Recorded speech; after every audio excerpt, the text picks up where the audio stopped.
Star Trek 57, M23, take 2.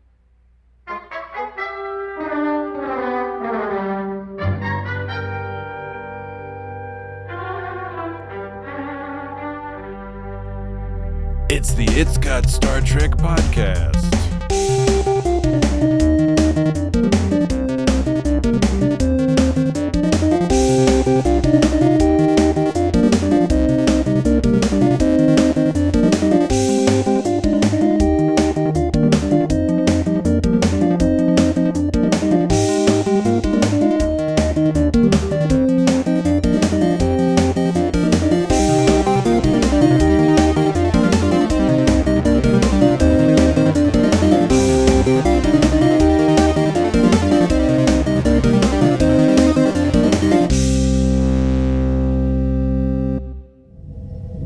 I understand your desperation, the shock of learning you were dying, but you have no right to do what you've done. I have every right, Captain. I am man, he is machine. There is no question who must live and what must die. What of Data? Data? Before me, he was nothing. Just a walking tin can with circuits for intestines. Pathetic. Without heart, a man is meaningless. Hello! Hi! Hi! Hey! What are we? Where am I? Who are you? Am I welcome somewhere? You're welcome here, sir. Where is that? What am I welcome to? It's Got Star Trek. Dan, I appreciate you. I appreciate you, Pat. I mean, I appreciate you guys Jesse. are great. I appreciate thanks, you too, thanks, Jesse. thanks. Jesse, I appreciate you. I appreciate myself. Because I can't appreciate you guys if I don't appreciate myself first. I mean, I think you could. No. It's not ideal. No, because you can't love anyone unless you love yourself. See, the thing is I know the slogan. I don't necessarily agree with that. I do agree. I'm not saying I don't agree. I'm saying I haven't put enough thought to decide But whether don't I you? agree with But it. like it's always like people. It's not the same as the airplane business. But it's always like people. You know, put the mask on your kid first. But it's and always then you. It's always the people that think. No, you put it on you Sorry, you're first. right. Sorry, I You put it on you apologize. first. You put it on you first. It's like you got to eat first. So it's a No. similar analogy, except it makes more sense. No, one of the reasons people are often like flaky in a relationship, or they like don't want to be part of a relationship, is because they don't think they're worthwhile enough to be in that relationship. I agree and so with they that. treat you like they treat themselves because they're like, well, I'm not worth the time, and this is how I treat myself. So this is also happens to be how I treat everybody else. Absolutely agree. I think that's a common thing, but I don't think that's the only way that happens. I think sometimes it's the reverse. Sometimes people who dislike themselves will like other people maybe too much. Maybe too much. I don't know. It's true. Yeah. But is that here or there nor there? Is it neither? Neither here nor Is there? is it here or there, or is it here? No, if it's neither here nor there, is it here and there? Is it neither or is it neither? Is it here and there, or is it neither here or nor there? Let me briefly interject. Could it be? Let me briefly interject. I'm enjoying this, but I'll recall That is not necessarily true, Grandpa. I will remind both of you, a few minutes ago, we were all quite eager to quote unquote start the podcast. We started. And I know This is it. we've technically started recording the podcast. But We're 2 minutes of content. but we haven't welcomed anybody yet. So let's do that. Go on, gorgeous. Spit it out. Welcome to the It's Got Star Trek podcast. Come in. Ooh, that was a particularly good door chime. Can you play that again? Yeah, it was very clear. Come in. Good stuff. I like that. Come in. All right. Okay, everyone. Hello, and welcome to the It's Got Star Trek podcast. Come in. Yeah, there we go. This happens to be let me look at my notes, 343rd episode of the It's Got Star Trek podcast. I hope that's all it is. Yeah, I mean, sure. All right. I hope that's all it is. Okay. Just as I expected. Dr. Troy. She a doctor? Yes, of course she's a doctor. She's a counselor. She's Counselor Troy. He's like a brain. She's a doctor. psychologist. She's a counselor. Or a psychiatrist. If she was a doctor, they'd call her doctor. I think it was kind of weird that they didn't call her Because doctor. a social worker isn't like a psychologist. No, but many social workers do have PhDs and are I'm sure. doctors. Sure. I'm just saying the term social worker does not itself denote. Yeah, but she's not a social degree. worker. Well, she's not. She's a counselor. Yes. But I'm just saying it's analogous. Yeah, but a counselor generally implies a psychologist, specifically, usually in contemporary usage, and certainly in the usage in the 80s, a counselor would mean a psychologist as opposed to a psychiatrist. So maybe she's not a medical doctor. That is not necessarily true, Grandpa. It is not A counselor necessarily is not true. a psychologist. I don't disagree with that. I'm just saying that in the context of the flagship of the Federation, the USS Enterprise D. You're declaring fact something that you've decided about Star Trek. I am confident in You're asserting saying that Troy you're has saying in the context of the equivalent of a PhD. You're like in the context of the 80s, counselor means doctor. No, it does. For there's- psychologist. No, it doesn't. No, it does. It There's does. different uses of the does. words count. counselor does not mean psychologist. In the context of somebody who provides A psycho- psychological counseling, a it psych- means a psychologist. a That is psych- what she does. She does not advise on which courses to A take next semester. psychologist is a type of counselor, but a counselor is not She necessarily a doesn't psychologist. help you find a career path. And for some reason, But like what Jesse said, we know what she does. We know her job is as a and psychologist. for some reason, you brought up psychiatrists, and that has nothing to do with what we're talking about. I think it does. It does because to differentiate a I psychiatrist. know the difference between a psychiatrist and a psychologist. That's what medical I'm saying. degree. I know, and I know the difference, and that's why I'm saying psychiatrists have nothing to do with this discussion, She provides psychological counseling. and psychiatry has nothing to do with that. Psychiatrists, it's related. They are related. They often work together. Psychologists, you go and talk to them for an hour. Psychiatrists, they talk to you for like 5 minutes and give you a bunch of drugs. That's the difference between a psychiatrist and a psychologist. No, psychiatrists often also. That's part of it. Every psychiatrist that I've seen has talked to me for a good 5 minutes and then thrown a bunch of drugs at me. Yeah, I know. You might go to a Just the different list. paper. Maybe you go to a psychologist. No, I mean I'm like usually psychiatrists like In my experience, you go to the psychologist, and then the psychologist decides you need drugs, and then calls up their buddy who's a psychiatrist. And That's then what gives I'm you the saying. drugs. That's what I'm Yeah. saying. Is the psychiatrist talks to you for a few minutes, gives you the drugs. Yes. Psychologist, you talk to him for. That's just what I fucking said. Yeah. Doctor. So Dr. Troy. Dr. So, but Feels no, it. but let's Is jump a back to a second. psychologist. Let's jump back to the second where you said I was wrong and then went and said I don't actually what it recall is. saying you're wrong. Yes, you did. I said psychologist is the one you talk to for an hour. Psychiatrist you talk to for like 5 minutes. They give drugs. Anyway, you said wait. Don't interrupt. Don't interrupt. I said psychologist, you talk to him for a while. Psychiatrist, you don't, and they give you drugs, and you're like, I don't know if that's true. And then you were like, what the psychiatrist actually does, and then you went on to say the exact same thing that I just said that you disagreed with. Oh my goodness. To get things moving along. So which is it, Patrick? I'll agree with whatever you think. No, I just want to know where you stand because you have not been clear about how your opinion. You have not been clear. Dr. You Troy have not says been, all sorts of funny You things. have not been clear about in your this episode. differentiation between psychiatrists and psychologists I've been and how very- I was wrong. I didn't say you were wrong. You did say I was wrong. I'm not going to look. I want to continue the podcast. So, Dr. You- Troy, not Dr. Troy. Counselor? It's up to you. Counselor? Counselor Troy. Never called her doctor. All right. Beverly Crusher, on the other hand, she's been called doctor. But it's a Pulaski. All right. Yes, it's a Pulaski because we're in season 2. Oh wait, And Venerable season 2 of- and the Vulcan sorry. medical officer. Yeah, Dr. Selar. Selar, that's Yeah. right. Yeah. By the way, Dr. Selar, you recognize her? Oh, we haven't even mentioned the episode. No, we haven't. Yeah. Yeah, Dr. we're Selar relaxed. was played by Susie Plaxon. And Susie Plaxon. Oh, that's right. First of all, she's a brilliant actor regardless, but she comes back on TNG to play Claire, who is Alexander's mom, Right. the She's mother a of half Worf's Klingon. child, yes. Half Klingon, half human, as I recall. She also played Q in The Q in the Gray. Do you remember that? We talked about The Q in the Gray. Oh yeah. What was that? That was episode 203 Yeah, damn, dude. of It's Got Star Trek. Hell yeah. it That was a fun episode to discuss, as I recall. I know that data. The Q ones are usually good. And I mean, Voyager did go back to the Q well a lot, but I think each individual one was good. But that's a separate conversation.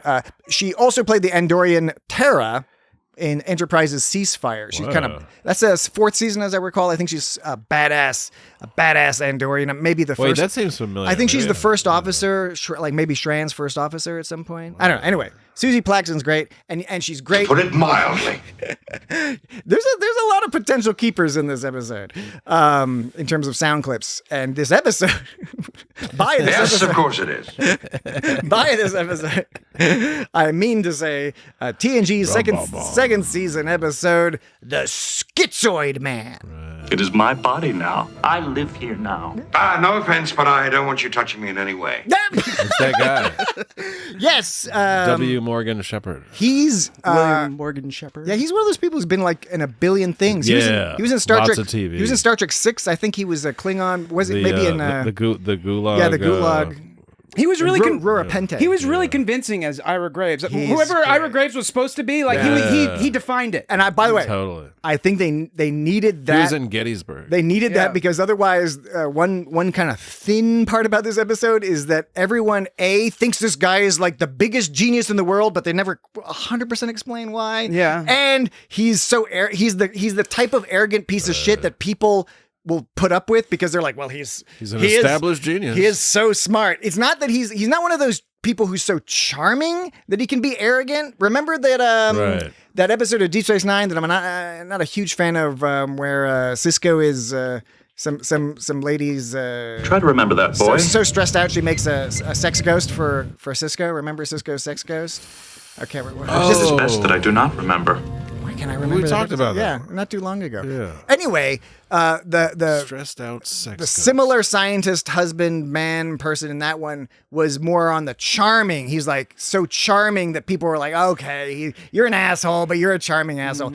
Ira Graves was more along the lines of like, he must have done something so awesome. And William, is it William Shepherd Morgan? yes, William Morgan Shepherd. Thank you, Morgan Dan. Shepherd. Dan, I think you're 100% correct that he's does such a good job that you immediately buy into it. It's kind of there's a dissonance between his character and the way Data plays his character because he comes off as like, he's arrogant and that kind of thing, and so he's kind of off-putting in certain ways. But you like kind the teeth are a little off-putting. But you kind of do you have a clip about his teeth? To know him is not that one. I'll save that for later. Yeah, this one. Women aren't people. They're women. It's like okay, but like I know it just keeps going. But from like there. I don't know. I don't. Madame Troy looks at him like, see, she's not charmed by that. Like, but the thing is the way he delivers it. You can't tell if he's saying it in a way that he's like trying to condescend women, or if he thinks he's like putting them on a pedestal. I can't tell which way he's going with that. Which way he thinks he's going with that. Anyway, but he's being shitty. But like to see him present this character, you believe him as like, okay, this guy is probably pretty smart. He's kind of off-putting, but I kind of buy into his whole thing. But then when Data plays him.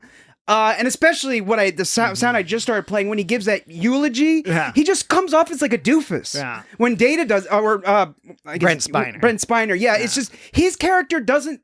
Whereas as he's Ira Graves proper, he sounds like a legitimate genius type who you could buy into. But when he's in Data's body, he doesn't put off that same air of authority. No. He just sounds like a blowhard idiot. I agree. Yeah. It's an interesting episode. It's a fun episode. One of the early quote unquote, let's give Brent some fun things to do episodes. And he definitely has fun. I tend to agree with you, Dan, that he didn't necessarily play the character of Ira Graves exactly, but he is doing funny things. To know him is to love him, is to know him. To know him is to love him, is to know him. To know him is to love him, is to know him. To know him is to love him, is to know him. Those are two separate things. When he comes back, you can tell right away that he's Data, and everybody can tell right away that he's Data, which is kind of a neat thing. I can safely say that to know him was to love him. Yeah. And to love him was to know him. To know him is to love him, is to know him. But the thing is it was pretty obvious, right when he came back. Like he doesn't have to say anything. He doesn't, but the way he looks. But they still threw in that whistle, like him whistling. Yeah. Like that was at the moment when he left Picard. That's the only reason I think they had him whistle in this episode, so he could whistle. And he said if I only had a heart. I always thought it was if I only had a brain was the name of the song, but maybe it's both. Yeah. Well, I mean, the name of the song Yeah. What's the actual name of the song? Yeah, is it the Tin Man or the Scarecrow? It's the Scarecrow. Well, the Scarecrow needs a brain, and the Tin Man needs a heart. Which one sings Don't it? they all Why isn't can't it the same tune for both? Maybe it is. But like I'm saying, they sing the lyrics in that same song. I just don't know what it's called. If I only had a Wizard of Oz. If I only had a Wizard of Oz. It says if I only had a brain is what it's called. Yeah. Wait a second. The songs "If I Only Had a Brain," "If I Only Had a Heart," and "If I Only Had the Nerve" are sung when Dorothy meets this. Oh, so I guess Jesse is correct. So I guess they're three the same tune. No, it's three different tunes. Well, three different tunes using the same tune.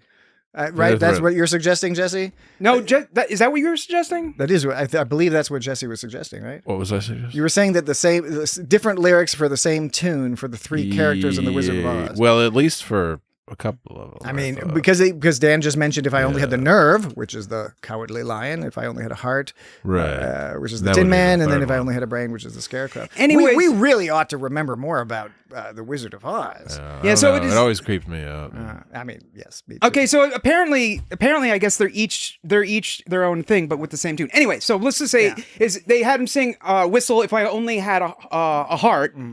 And they had him whistled at the beginning, and that's the only reason they did it, because when he left Picard's office, they hadn't yet announced that he was Ira Graves. But then when he whistles that tune, when Data whistles it, that's when the audience is like, okay, if you haven't figured it out by now, this is what he is. If you didn't figure out when Ira Graves was like, I'm going to put my brain in this computer. Right.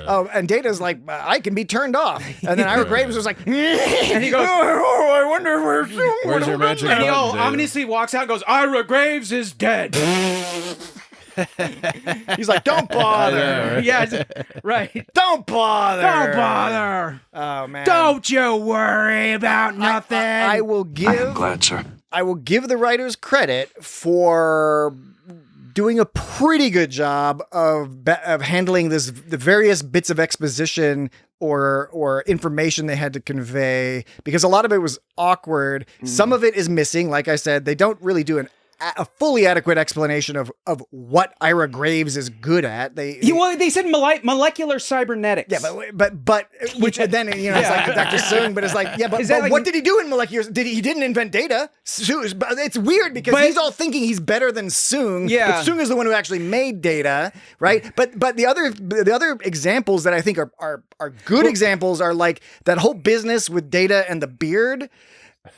Right at the beginning, in addition to being funny, it also sets up the idea that Data will use a funny voice sometimes or act, because he's like, doesn't it make me blah? The idea is that they put that in there to make it more plausible that it would take the Enterprise crew longer than the audience to realize that something's fucked up with Data. Right, because he's immediately weird. Because Geordi was straight up. Sometimes he wants to be human so badly he can taste it. Sometimes I think he's becoming more human than any of us realize. But that whole, well, first of all, he uses the word dignity. Yeah. He talks about dignified beard at the beginning, and then they actually call that back at the end when he's lying on the floor. It wasn't until the second watching that I made this connection. I had never made that connection. Well, when he's on the floor at the end, he's like, when they woke him up off the floor and talked about being in this undignified position. Yeah, it was oh god, man, Data really is this episode. He wants to be dignified. It's why am I lying on the floor in this undignified position with the four of you standing over me displaying expressions of concern? Yes, with your dicks out and you're just jerking off. Sorry, I apologize, audience. I apologize. That was unnecessary. That was a little, but it was an intrusive thought. But yeah, right. So that was the whole. Like, you're right. That was the whole point of this. Is where they're setting up Data is acting weird and goofy and like trying to be all human and talking strangely about stroking his thoughtful beard and stuff like that. And so they were like, okay, that's just what's going on with Data. And quick aside, because you'll recall, not too long ago we discussed A Fistful of Datas with guest Isaac. That's right. And this is one of the truly great moments of your life. And during that episode, I mentioned this episode because in that episode, Geordi tries to grow a beard and he asks Data what he thinks of it, and Data kind of just is like gives him a an odd look. And I in the podcast I said I think Data was thinking back to the time that Geordi and just regular old Lady Troy, like Bachelor of Science Troy. I didn't say that. I said there's just nothing to indicate whether she. I said there's nothing to indicate. This is evidence in your favor because she's not a very good psychologist. She was like, I have to go now. She had to leave the room. She was laughing her ass off so much that she thought that Data looked ridiculous. I was like, I don't want to go to that psychologist. I respect Troy, but that was an example of me being like, maybe she has an assistant. I don't know. Anyway, I just thought that was a funny, like, multi-season callback. I still stand by it. I think Data making fun of Geordi's beard was harkening back to here when Geordi makes fun of Data's beard. So Troy says, did Data say why he wants to see us? And Geordi says he said something about his new image. I tell you, he's been acting strange lately. And then Data says, come in, and they're like, Data, and then Data goes, indeed, or stated more correctly, I wanted you to see. He goes, I'm sorry. Data goes, Geordi, is Counselor Troy with you? Troy said, yes, I'm here, Data. Geordi said you wanted to see us. And he goes, indeed, or stated more correctly, I wanted you to see me. And I knew it wasn't going to be this, but part of me thought that he was going to be standing butt-ass naked with like a big giant hoo-ha going on. Like, fully functional. What do you think, guys? All arms spread out and legs out. In your colloquial manner of speaking, does hoo-ha refer to a penis? Yeah. What else would it refer to? Well, I don't know. He doesn't have a vagina. That's a hoo-hoo. A vagina. He could switch it out for a vagina, no doubt. But or all manner of other genitalia. But while we're at it, when Star Trek doesn't talk enough about genitalia. There's that Star Trek 6 balls on knees guy. But when you were saying Ira Graves was basically saying that he taught. Yeah. I taught him everything I know. He knows, so I deserve credit for anything he did. Yeah, I know. He's like, I'm like kind of like I'm like your grandpa. Your grandpa. It was funny that Data actually called him his grandpa. He got him to call him grandpa, and then he showed him his like secret button. Yeah, I know. But I like how Data, without a hesitation, just immediately just starts referring to him as grandpa. So he says, no, Graves says, know him. I taught him everything he knows. You could say that I was the father of his work. That doesn't make sense because Data is his work. So he's the father of Data and also the grandfather of Data. Yeah, he didn't say it right. Because his work is Data. Soong's work is Data. Yeah. And to be the father, you're the father of your own work. Yeah. He should have said grandfather. But it was fucked up because when he goes... Absolutely no aesthetic value whatsoever. That was not even a low-key, like... diss on Soong himself, like, because Data's like fucking modeled after Soong, so it's like he's like, oh, this you didn't even bother to try to make this look good, and it's like an exact replica of Soong, so he's just like being a shit to Soong. Clearly, and also, I mean, of course, your mileage may vary, but I think Data's largely considered relatively handsome, not just Brent Spiner, but I was making no comment on whether he was good looking or not. I'm just saying Data looks like Soong, and so to call Data like shitty is you're calling Soong shitty. You weren't making a comment. Now, I was making a comment. Now, Data obviously looked... I was saying I think Data's hot. Data looked silly with that beard. Now, I want to know if it's because of the way they put the makeup on his skin mixed with the dark beard. Because it just made me think, like, I bet, like, Brent Spiner with a beard wouldn't look that ridiculous. No, it was a weirdly obvious stage beard. And the way, like, Data's hair is and all... Speaking of beards, this is a rare Riker time in Star Trek when we still get babyface beard Riker. Yeah, because it's the time because there's just hairless, beardless. There's beardless Riker, and there's beard Riker. Then there's distinguished beard Riker, but then this is a Riker with a beard where you can still see his baby face. Through the beard. I'm gonna have to watch it again. I wasn't really paying because there's not much Riker in this episode. So was not paying quite as much attention. And what's the deal with fucking Pulaski? Like the whole could be a separate podcast series, Dan. Yeah, for real. Well, okay, let's start a YouTube channel. Well, first of all, and I like Pulaski. First of all, this episode had some like interesting special effects. First of all, the one with Pulaski when she walks into, you see the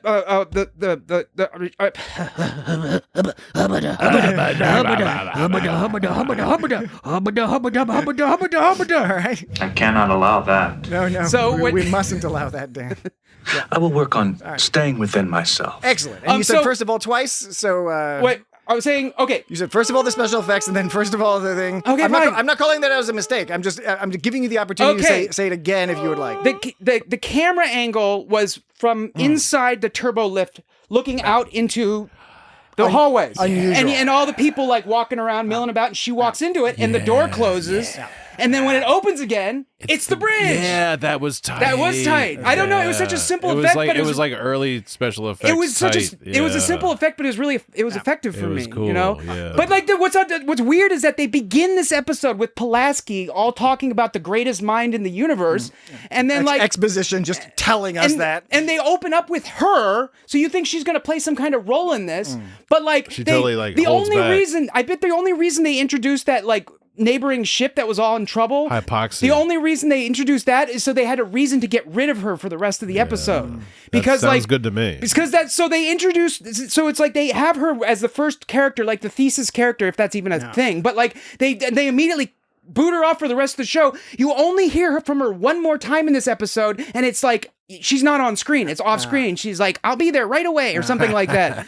And so like I don't understand why they started with her, and I don't know why. Because nobody likes. And it was like weird that they like got rid of her so quickly in the episode. And presumably you're watching this episode and you're presuming that the setup with this extra emergency that the Enterprise has to deal with is going to result in these small number of officers trapped on the planet effectively, and that would create some sort of tension. But there was no tension because they never go back. You presume the Enterprise is going to come back, and it does. And by the way, while they're on the planet, other than the specific data stuff with Graves, which happens off screen, Data Graves, it's not like a particularly tense situation. They land and they're like, yeah, there's this old dude and this girl that he's apparently managed to avoid molesting with this creepy I know who relation. you are and what you've done.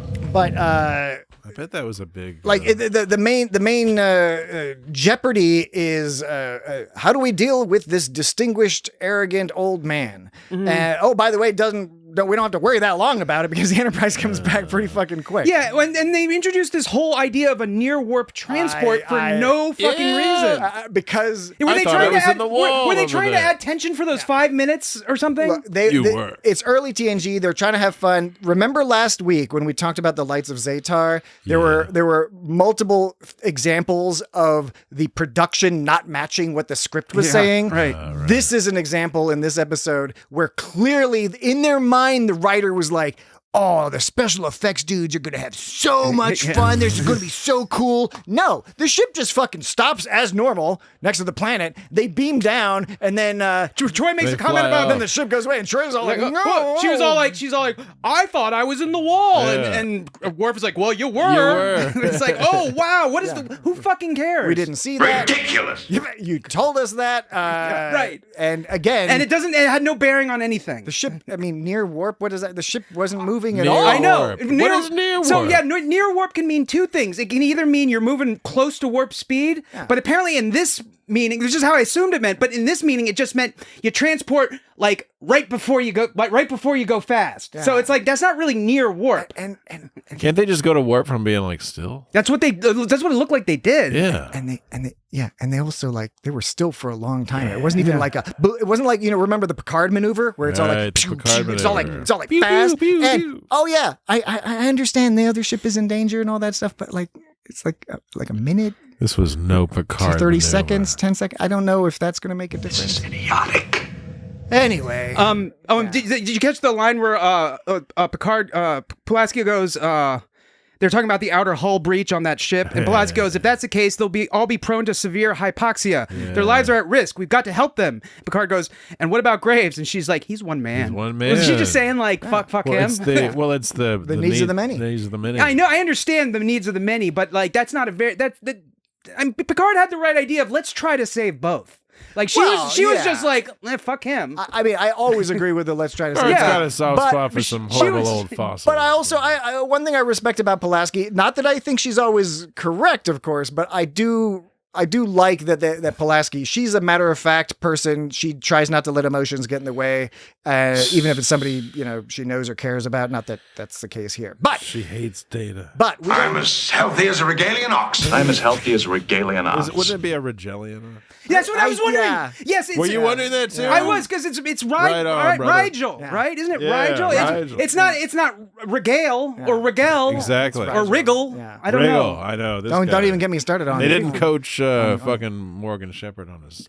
Or Data. I'm as healthy as a regalian ox. Or Brent Spiner. It's the same issue. Maybe Back to the Future, the 1.21 gigawatts. Come on, it's gigawatts. Maybe the only reason Brent Spiner said it like that is because Morgan Fairchild Williamson. I think it was because of that. Because Star Trek usually they don't bother to keep consistent within their own pronunciation. Shatner didn't bother to keep. But maybe Brent Spiner was maybe he was Mugato. I'm sick of them not being consistent within themselves. So this time I'm gonna make sure to be consistent, even though it's wrong. Whether it was him or the other producers, definitely TNG took more.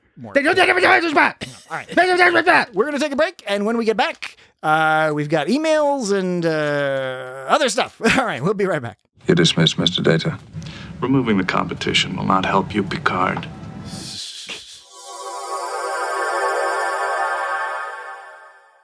And we have returned. I'm on my way. Hello, Corrine. Hello, what was it? Hello, Chlorine? Hello, Corrine. Chlorine? Corrine Briannon. Yeah, but it sounds like he's saying chlorine. He does. Yeah. Hello, Corrine. No, it doesn't. That's just. Corrine, Brandon. Which one's the first name?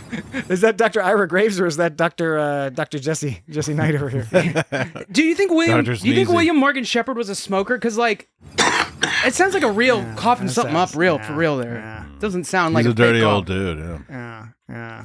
Also, although he only died a few years back. That's right. He lived also, it was weird when they put him when he was dead dead Ira Graves in the torpedo. The torpedo casket. Except these torpedoes have windows in them. But and for some reason the angle and however they had it made him look like he had one of those Knights of the Round beards where it's he's got the mustache with the chin because he had that strap hood thing. on. Yeah, he had the hood on and the brown in his beard and the brown in his mustache and beard showed out much more there. I rewound it to when he was walking around, and it's the brown is there, but you don't see it that prominently. Yeah. But when he's in the thing, you see these prominent brown beard with what do you call the beard that just goes the little slit? I'm Imperial. The slit beard. I'm profoundly upset that the audience cannot see Dan's miming of this. I know I mentioned Dan's take your index physicality finger. Often, but this is a particularly interesting. Okay, let me describe it. Yeah. So you take your index finger, point it upwards, and put it sideways. Put your index finger pointing upwards in the middle of your chin, so it's pointing up towards your nose, and then move it up and down, rub the chin up and down. It's that kind of beard. Yeah, but then you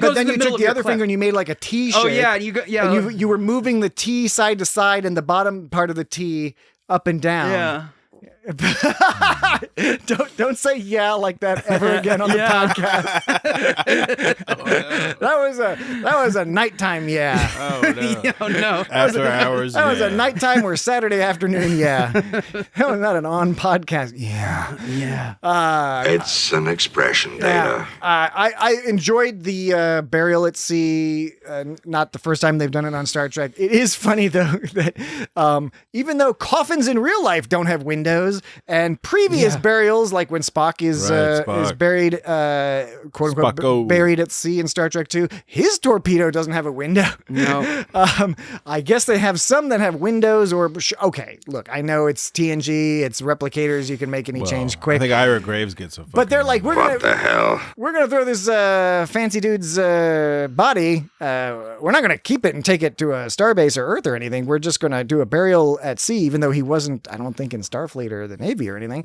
And but he needs a window. He needs a window on the coffin so that in the infinitesimally small chance that some aliens come across him, they'll be able to look in and they'll be like, hey, he's wearing one of those weird Star Trek surgical suits with a weird little hat, and he's got a medieval beard, like Dan pointed out. Oh, I can understand that. Okay, I did forget one or two things at the beginning because we got so excited. Did you forget to mention that Corrine kind of looks like Molly Shannon? Does Kareen look like? I think Kareen looks like Molly Shannon. A little bit. I don't think she looks anything. I think she looks a lot like her. Like, look at her nose and her mouth. Looks like Molly Shannon. In her mouth. All right. Not in her IMDb picture, but in this episode. Okay. Well, look at it again. I'm going to keep an open mind about that. No, you Dan. won't. I will. You will not. I will. I don't buy it. For the first time since I've known you, I don't believe you. Frustratingly, definitely not the first time. Yeah. My recollection, I don't see the connection, but I will keep an open mind to go back and look. And again, it gives me yet another excuse to watch this episode, which, especially compared to some of the episodes we've watched recently, I was quite enjoyed overall. Yeah. Not When you get to be my age, you will understand. Not a perfect episode, but a fun one. Now, briefly, because I did forget to do it at the beginning, since we just barreled right into our discussion of the episode, didn't we do have an email. Shame on you. We have an email from our old buddy Isaac, and Isaac says... These are our messages. Thank you. It's a good reminder because I keep forgetting about that. Isaac says, hello, Wingus, Dingus, and Thingus. Hi. I enjoyed your chat about what pregnant pause means, followed by a brief chat about Star Trek, and then a game about how a sound clip from Star Trek makes me freak out in the corner. This is slowly driving him into like the depths of insanity. So Isaac is referencing a conversation we had last week when we discussed TOS's The Lights of Zatar. And there was we made some reference to a pregnant pause and had a little, little debate about that. What? So Isaac goes on to say, I thought pregnant pause meant that there were activities, yes, even those ones, that you can't do during pregnancy. Huh. In other words, there are certain things that you oughtn't do. I don't get it. Sometimes you would pause doing certain Sometimes things. you can't do that. Okay, Perhaps let's do it. smoking cigarettes or consuming alcohol. It's just a crazy idea. Yeah. Or, I don't know. What's another thing? You're not supposed to eat sushi. I'm not joking, Lee. Rooting around in cat litter, just sticking your Sabotage. face. That's right. You don't want to do that. Lots of things you don't want to do during pregnancy. But yes, Crack. No, You don't want to smoke crack. That is not what. It's a waste of time then, and it's a waste of time now. To continue Isaac's email, he says, due to my age and gender, I didn't research the matter, but instead typed this loudly. You cheated. I'm correct. You're not. I wanted to explain it in a condescending way so you'd understand, but I didn't know if you'd be clever enough to get it still. Yes, I'm talking to you, Wingus. Now, I wish I could believe that. I think I might be Wingus, but I can't remember if I forget it was fully sorted that out. And he concludes by saying, next time Dingus, okay, so I think I'm Wingus. I'm Dingus. You're Dingus. Next time Dingus Dingus. runs a Star Trek by the numbers, can I be on? I want to win an IGST t-shirt. He's referencing another episode we did. We re-released it. Yes, of course it is. We re-released it. Yes, sir. Dan, would you please play the Starfleet Academy wiki? That's useful when I can't say the fucking word. Re-released.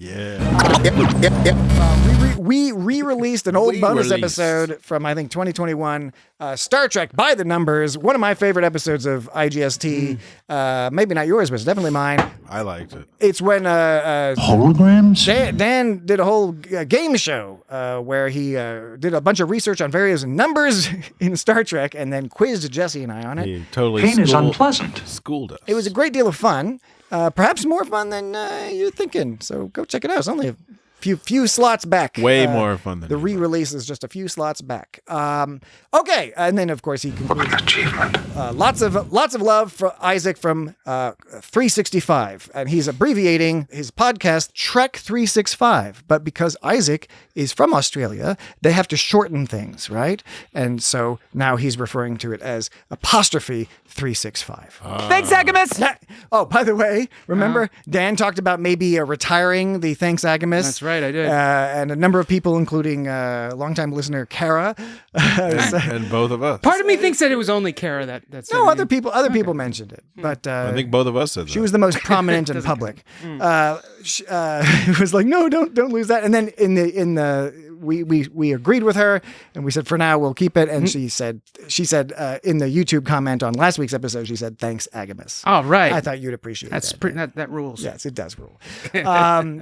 But speaking of which, so that was the email. The other thing I forgot, and again, thank you, Isaac, for the email. The other thing I forgot was to ask you, Dan, if there were any Dan's bits this week. Data? What's wrong with you? Duties or no duties? It's a little late to start talking. I know. I'm just asking because I don't want to. If we do have them, I want to make sure we get to them. What about that's an order? Oh, and I also, by the way, Jesse, you're not off the hook. I wanted to see if there are any Jesse's Lessies this week. Jesse's Lessies.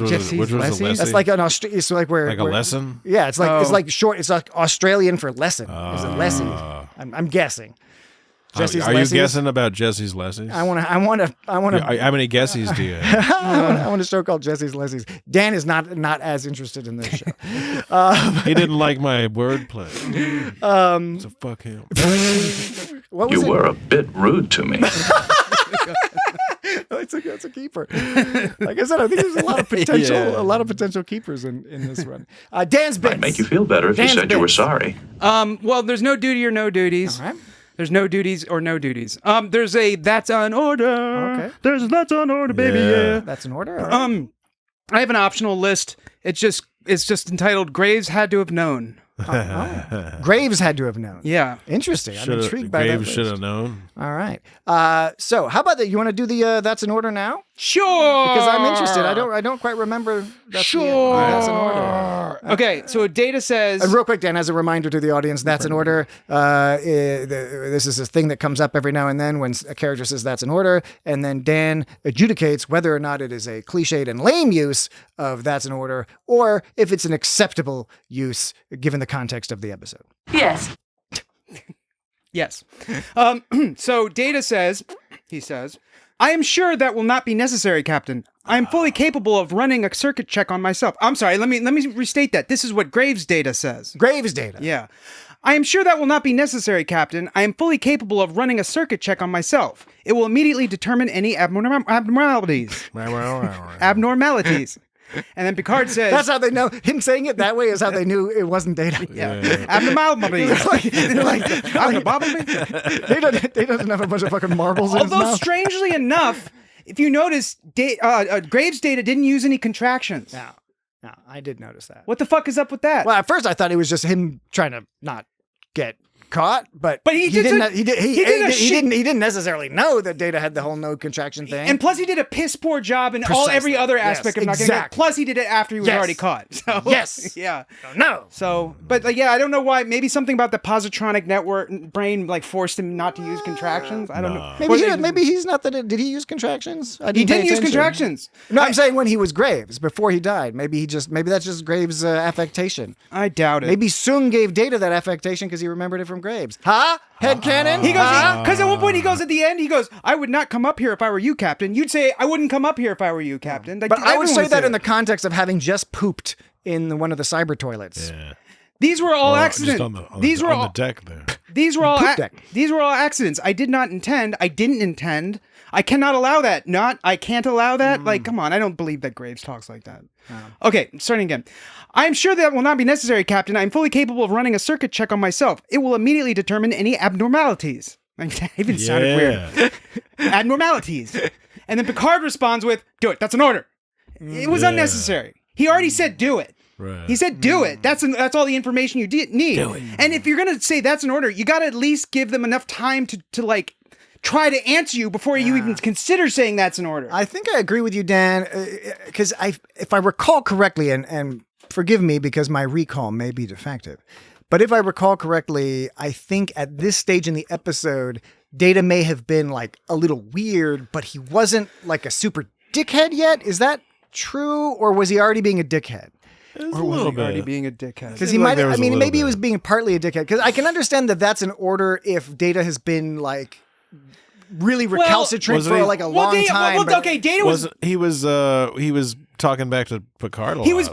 Data was being like really punchable at that moment. I wanted to punch him because Data was like, that's when he was like, if you wish to apologize, I'm prepared to listen after he was being a dick. And then Picard was like, Picard's like, you want me to apologize? And he's like, you were pretty rude to me. And then Picard's like, Data, something has obviously gone wrong with your circuitry. And he's like, that's ridiculous. I'm as healthy as a regalian ox.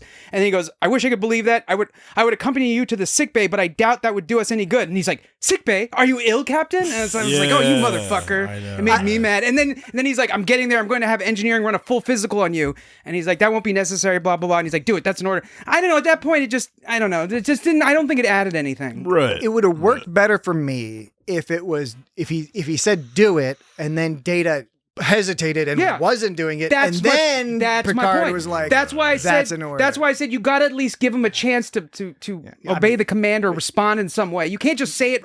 So say you got it because when you say do it, that's already a command. Yeah. So you're following a command up with a stronger command. So why not just start with the stronger command? Or I don't know. You got it, Captain Picard. You got it. Try to remember that, boy. Boy. Try to remember that, boy. Yes. It was funny because when he was all like, try to remember that, boy. You'll understand when you're my age. And like Wesley was like, what the fuck are you talking about? And like, like 15 years old. And then Riker's just back there. You'd think he'd be pissed, but Riker's all laughing. Riker thinks it's hilarious. Yeah. There's not much Riker this episode except for him being like not a very good first officer because he's not paying attention. Oh, at the end he's like, do you remember when you wrestled that Klingon tar? What did he say? He said, he just made up the idea that.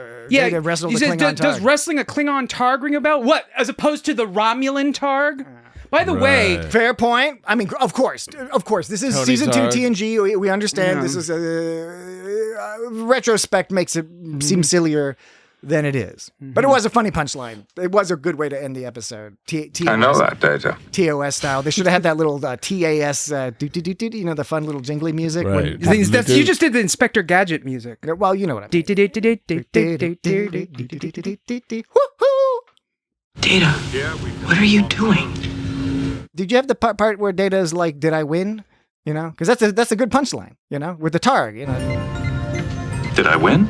Yeah, that's a good punchline. I mean, out of context, not as funny, but as gone wrong. As presented and as portrayed by Brent Spiner at the time, I thought it was fine. Spiner. Yeah. It was a waste of time then, and it's a waste of time now. It's a waste of time now. It's a waste of time now. It's a waste of time now. It's a waste of time now. It's a waste of time then, and it's a waste of time now. It's a waste of time now. It's a waste of time now. It's a waste of time now. It's a waste of time now. It's a waste of time now. Freaking out. It was a waste of time then, and it's a waste of time now. Dan's meta art. It was a waste of time then, and it's a waste of time now. It was a waste of time then, and it's a waste of time now. It's a waste of time then, and it's a waste of time now. It's a waste of time now. It's a waste of time now. It's a waste of time now.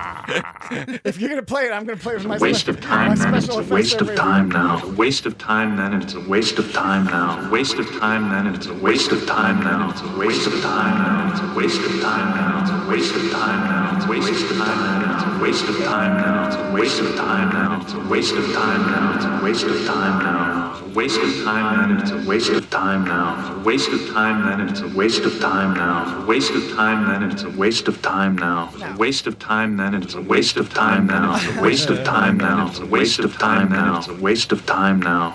It's a waste of time then, and it's a waste of time now. Totally separate topic. That is ridiculous. I've been wondering recently why we're having so much trouble getting sponsors. Ridiculous! I've been wondering about that.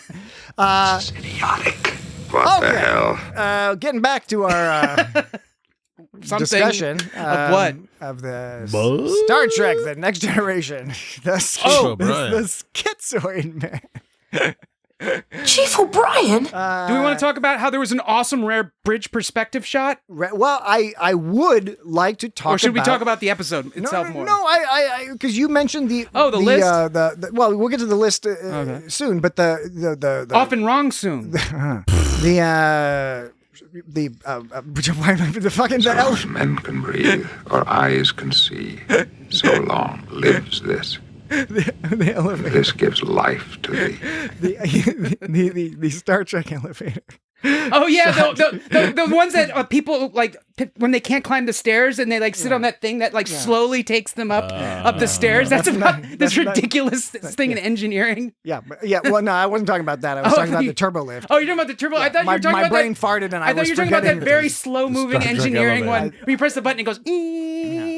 He's like, I'm gonna get you, Graves. Just wait, just wait another 5 minutes. I'll be there in a minute. At the mall or something. Yeah. I was merely referencing your previous comment about the interesting shot from inside the turbo lift. Gobbling up. Turbo. Goblins. I love goblins. Gobbling up. A fine, full, dignified beard. Now, Dan, back to you with for you to describe this rare bridge shot. A stargazer. That is what you are. So at the beginning of the bridge scene, after Data Beard scene, I paused it and I just looked at the bridge for a while because you don't get that perspective of the bridge that often. It's the perspective from like what do you call those dudes in the back of the bridge? Where like Worf stands and shit. The Centurions? Like the what? I don't know. You know, on the bridge, like where There's like Worf different stands. There's science stations and stuff. There's all sorts of operation stations. It's all like redundant. They're just bridge officers. Yeah, well, like in the back of the bridge. Like it's usually perspective from like the front of the bridge towards the back. There's a science. This was engineering. This was a perspective from the back of the bridge towards the view screen, and you don't get that perspective too much because it gave you like looking over the arch and everything. It gave you a full perspective of what that set looks like from the other directions. The way the consoles curve with the wood makes it like looks kind of cool, but it makes it seem like it's really inconvenient to do any work on because the wood thing curves like over and the consoles curve with it. It's not like a flat console on a curved wood. The consoles themselves curve. How are you supposed to do work on something that's not flat? It's all weird and goobular. And then it all explodes on you. It's like one of them crazy keyboards. It was like such an 80s thing to do, but like it's not there for usability. It's there just to like look cool, right? So you're talking about you got your UI and you got your UX, and you this is not good UX. Like you want those consoles to lay flat. You don't want them all curved and weird. And really, there should be steps going up to the back, not some goofy curved floor, because that's a trip hazard right there. And you really get a good perspective of how the floor curves down. Like we already knew it curved up, but from that perspective, it looks steep. It looks like a steep tripping hazard, you know. And actually, more dangerous going up than down, I'd say, because it's like when you go up, you probably ram your foot into something.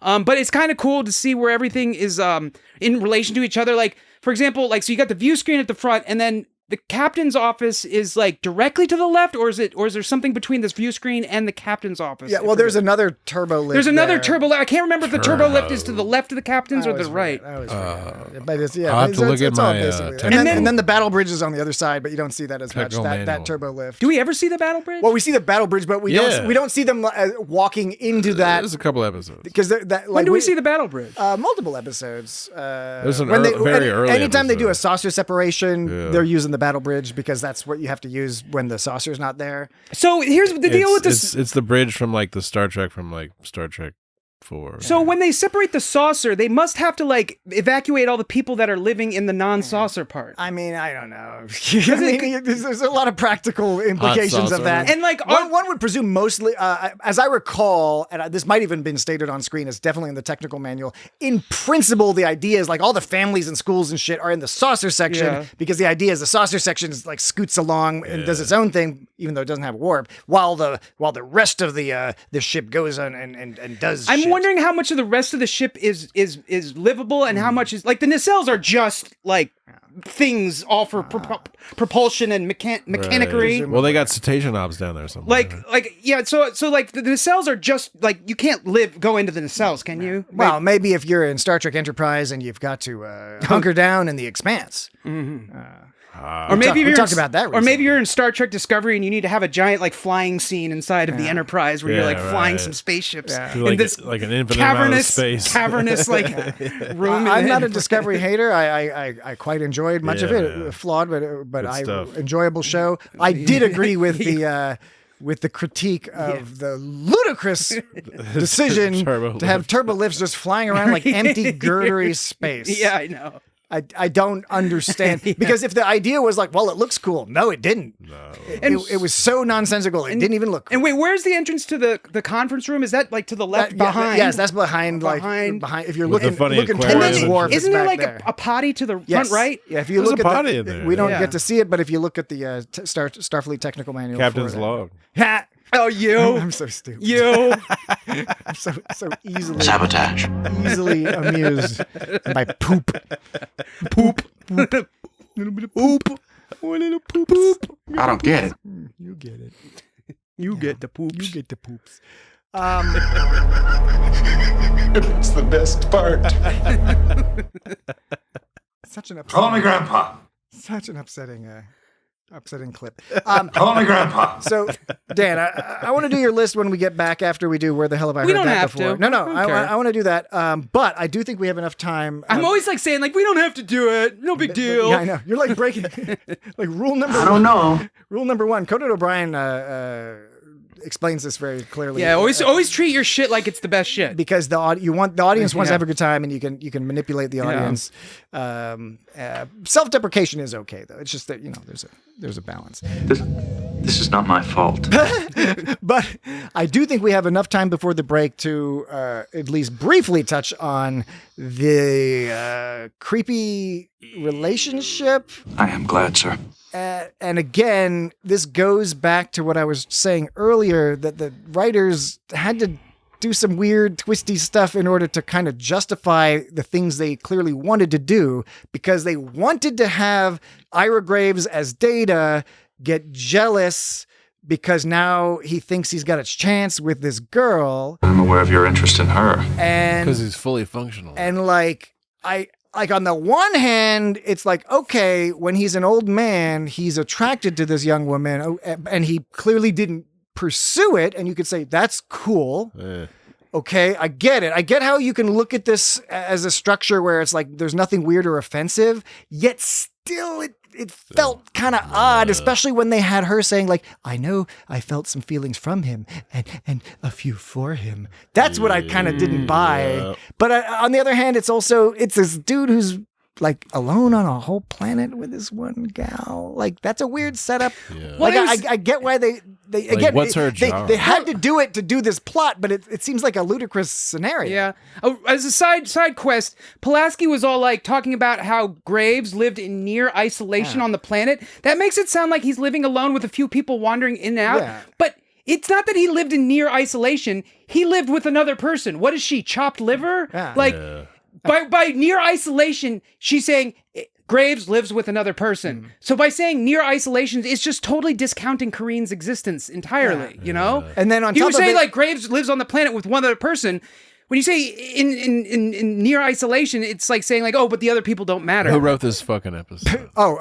Tracy Torme was one of the writers, son of Mel Torme. Oh, wow. But to be fair to Tracy Torme, and there were other writers as well that I forget because I got so enamored with Tracy Torme. But Tracy Torme worked on a lot of other like really cool like sci-fi, especially sci-fi. So a lot of 90s, 80s and 90s sci-fi. Tracy Torme. Mel Torme is tight, though. Yeah, Mel Torme is tight, and Tracy Torme I think is at least associated with a lot of cool sci-fi. But I did want to mention the other thing is that it's not just that he's living on the planet alone with this young woman who is his assistant, but she's also the daughter of a previous colleague. But she was she born and raised on the planet, or at least brought there as very young? Right. But that other person is dead, presumably. And presumably the mother also? Was the mother there at one point and then also died? Did Graves kill all these people? Are they on a gas giant with rings, or are they on one of the moons? Because I saw. I kind of presumed one of the moons. Yeah, you would think, because otherwise, it doesn't make jealousy. Intense, burning jealousy. Classic example. We've talked about it many times before. I just think this is a particularly weird and egregious version of them setting up a scenario because they want to kind of tell a story with certain beats, and they're just expecting the audience to suspend disbelief enough, despite the ludicrousness of so many of these setups, like the near warp transport, the other disaster, the emergency disaster that you can't even stop for 1 minute for, but seems to be resolved extremely simply. We don't even see those people. We see nothing about Constantinople. Constantinople. Constantinople. Constantinople. Constantinople. Right. It wasn't the Istanbul. No, it wasn't. It was the Constantinople. It was the not Constantinople. All of that, and then, like we just said, near isolation, living alone with the daughter of his dead colleague. And it was kind of messed up because Troy was like blowing up Graves' spot by telling Kareen that Graves had the hots for her. Nobody likes a gossipy empath, you know? Right. So isn't that like against?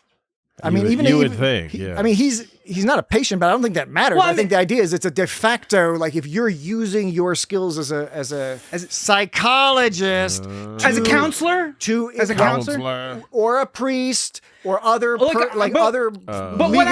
You have legal. I mean, we're assuming they're the same. In the Federation. But what I just said, nobody likes a gossipy empath. If you have sort of telepathic or semi-telepathic abilities, you don't want to be. You don't want to be around someone who's a gossip on top of that. I agree with that, and that's what she was doing. Yes, but then I was adding the point that in addition to you being 100% correct about that, Dan, there is also the professional and probably legal requirement to not fucking give people's secrets away.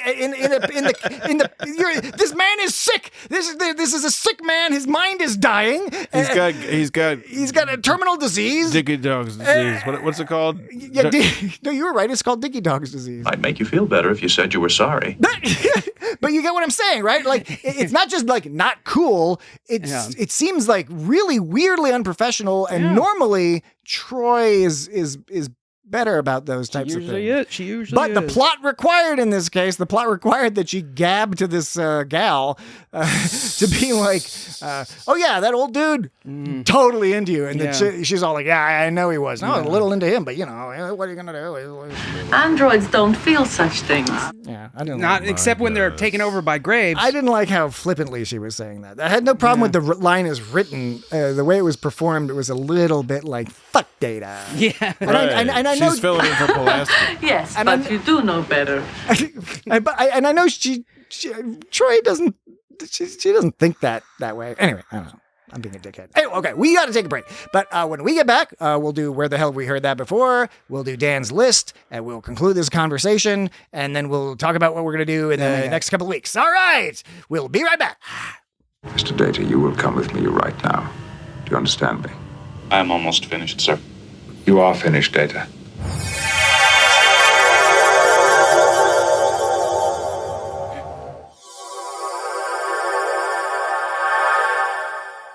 All art is artifice, Dan. Don't forget that. Artifice. Important. I've had to Fartifice. And we're back for the first time, for real.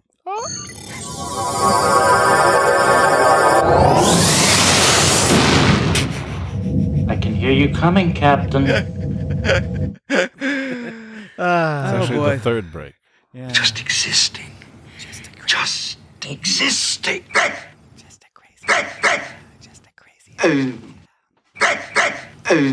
Is that what? A little dog? Kooky and crazy. That's what he says. Just existing. Just existing. He makes that noise.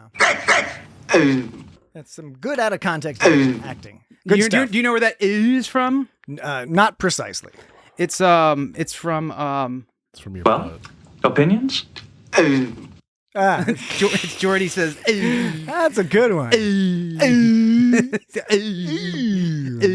All right. Well, we are back for the. I want to ask real quick. Third and final segment of this podcast. I want to ask real quick. That laser lasso thing they did when they did the when they were doing the Now, Data, you remember the psychotronic stability examination. And you know, he looked all grumpy. That was the only time like Ira Graves was flummoxed, because he's just got this like he's like these things on his head. But like Jordy had like a laser lasso on his head. Do you guys remember this? It was like a circle laser, it was like a halo-y thing. Jordy did or Data? Jordy was. He was like, I think I remember. He was putting it on. He was like he was emitting it onto Data's head. I enjoy the term laser lasso, but it's not laser. I'm not remembering that exactly. Laser lasso. Yet another reason I'm going to go back and watch this episode. Okay, so did when Is it they a when they lasso? Laser lasso. Wait, laser. Some people prefer to pronounce it laser. I don't like that. I prefer laser lasso. Light amplification through sexy something. Okay, when they remastered TNG, did they add any effects or change any effects like they did with TOS? I think so. My understanding is that by and large, it's all as close to the original as possible because they had most of those elements, but I do imagine there were some things that had to be maybe recomposed. In addition to just being recomposed, maybe recomposed. Do you remember, Jesse, any scene where Geordi was shooting some kind of blue halo thing that was going around Graves' Data's head? Any of you remember this? I thought I saw that. I mean, vaguely. I have vague memories. That's crazy because to me, I remember the shit out of it because it looks so cool. Well, I was thinking more the shit out of it the most because like you were just talking about, Data Graves is all he's got those things on his head and he looks all confused because he doesn't seem to immediately understand what was it, a psycho fantastic. Now, Data, you remember the psychotronic stability examination. Psychotronic stability examination. Yeah. Yep. Oh man, I gotta take one. So of those. yeah, it was like a blue, but part of it there was like a blue thing that ran around his head, looked like a lasso around his head. And she just learned that from Starfleet Academy. The psychotronic jiggity janks. Jiggity janks. Flags and blacks. Well, it was a good question. Dan said he wanted to quickly ask a question. He asked it. Yeah, and I did. We answered it. Yeah. I don't know that he's satisfied with the answers, but the answers are honest. Perhaps you'd like to see the computer table. I'm aware of your interest in her. Okay, so I think we'll have a pretty swift entry in Where the Hell Have I Heard That Before? This week. So Where the Hell Have I Heard That Before is our weekly game where we play a sound from somewhere in the Star Trek universe, and you, the listener, or however you're receiving this, I don't know. You might be reading transcripts. That's fine. Ooh. Sort of like a reverse audiobook. It's That's a tight. written podcast. I want to do that. Anyway, however, I cannot allow that. However you're receiving You're this, such a meanie. we play a clip. It's not the clips that Dan's playing right now. What do you mean? And I know because you can't see us. You don't. Really, Grandpa? You can't There's nothing to see. You can't see Dan's Cheshire Cat grin Pain is unpleasant. as he's playing sound clips because I'm talking about. I'm going to play a sound clip.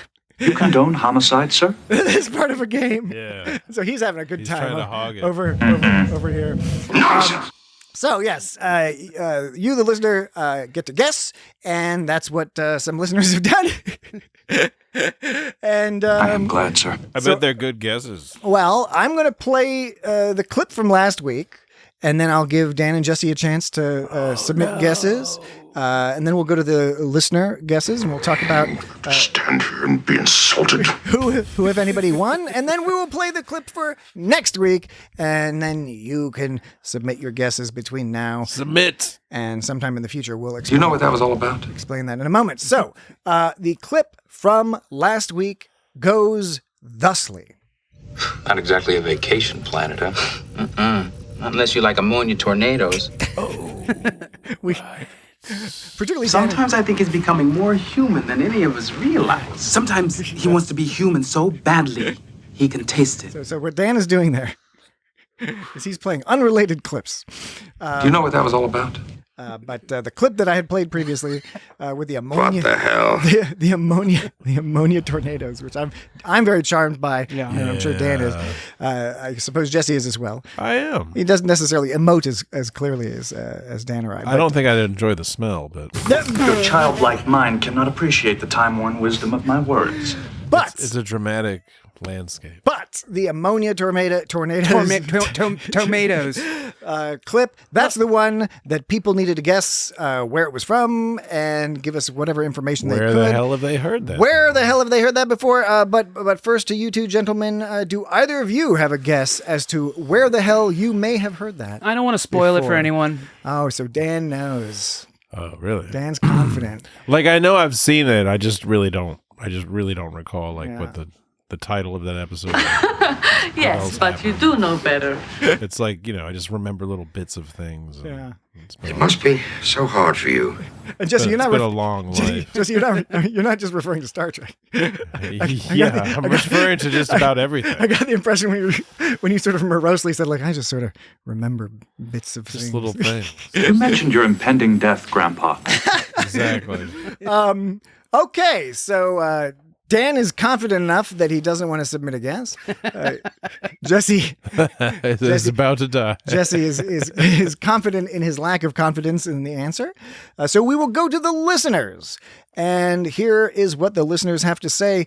Mike T. That's his Mike T. That's his last initial. His last name is not T or T. spelled I don't get it. Does he either know of those Ice-T? ways. I don't believe so. There was no evidence to suggest. I don't get it. He may. But evidence! On Facebook, he sends in this guess. He says, I think this is from the TNG episode Pen Pals, where Data makes friends with that long-fingered gal. Right. Thanks, Agamus! I watched that episode not too long ago. That's a good one. I don't know if it's a classic, but it's an interesting one. Yeah. That's neat. All right, so he's got a guess for Pen Pals. I believe that's a season 2 Peen Pals. episode. Are they called Peen Pals? That's what you call it? You call it Peen Pals? Yeah. Of course you would. He's my number one dad. Megan from Facebook has suggested or says, this is tricky. It's TNG, of course, probably early TNG. I'll guess Shades of Grey because I haven't seen that one in forever. Oh, shit. Thanks, Agamus! So it's another vote for an early TNG, this time Shades of Grey. And then Jorgen from Mastodon follows a similar logic. He says, hello, West, Keaton, and Kilmer. Hi. Do you get it? West Keaton, Michael Keaton, and Val Kilmer. Yes. And Right. Adam West. Adam Batman. Batman. Various Batmans. Jorgen has done the 3-name gag. That's very clever. Originated by Isaac, but he's made us Batmen. Wow, I like that. I like that too. Val I think Kilmer. I'm It's just a crazy idea. Jorgen says, this feels like season 1 or 2 TNG to me. Thinking of gross planets makes me think of The Last Outpost, the episode that introduced the Ferengi. But I won't feel bad if I'm wrong, because I've learned from Isaac that I should expect to be tricked, unless that was itself a trick that Isaac is in on with you guys. Fair enough. This game really does get in your head. Thanks, Agamus! The thing is if you thought like Isaac on this, though, he'd be like curled up in the corner, like rocking back and forth, like muttering to himself. It's okay. It's fine. And Isaac's son would be like, Dad, we've got to go for a ride, and avoid the wallabies. These are all inside jokes that you'd get if you listen to a few recent episodes. All right, so those are the 3 guesses we got.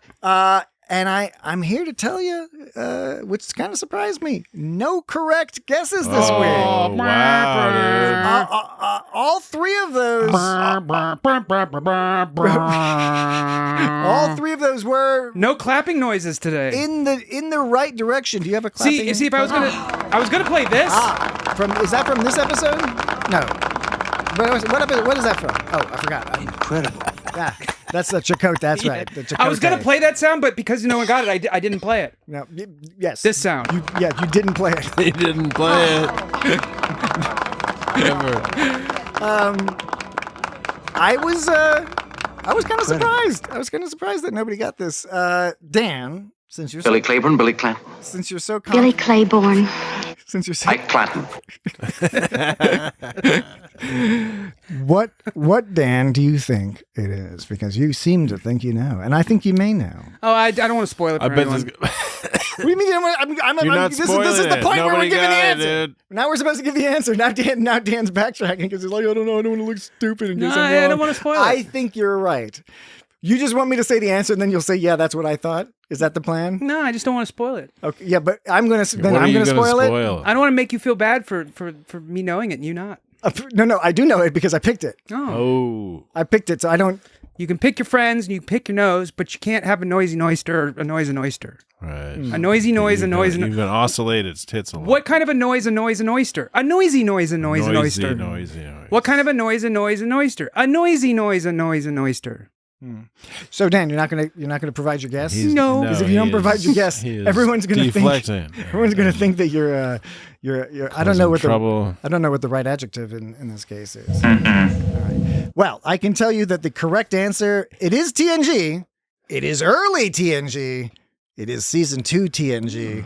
It is an episode we have previously discussed with Isaac as a guest. In episode 243 of IGST, which is short for It's Got Star Trek, the episode in question is The Royale. With cheese? No, not mit cheese, mit cheese. Gobbling up. Yeah, fine. That was a Full, little dignified beard. The Royale. Gobbling up. Back. Ammonia tornadoes. I Always like that. How Jordy said ammonia. Yeah, it's pretty clever. Okay. I was about to say good job, everybody, but no, everyone failed this week. No. I am glad, sir. Failure. Something has gone wrong. But you can, Bad audience. You audience can make up for it. It's not big. I don't care if everyone gets it wrong, but send in your guesses. We like guesses. That's the fun part. Send in guesses. It's about the the spirit of it. Exactly, the engagement. But next week, you have it. Actually, not next week. In a couple of weeks, I think. Right? I think that's what we decided. Dan's going on vacation. Special bits next Dan's week. going on vacation. And our next episode, spoiler alert, I'm just going to tell you right now, we're going to talk about Deep Space Nine's Fascination. And when that came up in the algorithm, I'm familiar with that episode, and I was like, I want Dan's sound clips in that episode. It's a Waxana Troy episode, and so we want Dan there. So we're gonna push our next official episode to 2 weeks from now. So you've got 2 weeks. Friday, 2 weeks from now, to submit your guess for what this week's Where the Hell Have I Heard That Before? And I will play that clip shortly.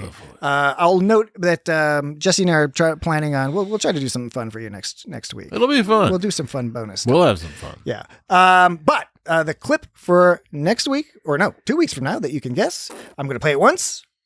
Dan might giggle, and then I'm going to play it again. He might squiggle, and then we'll continue our discussion of the Schizoid Man. All right. So here is the clip for Where the Hell Have You Heard This Before? You. Do you mind telling me what's going on here, crewman? We're making dinner. I see.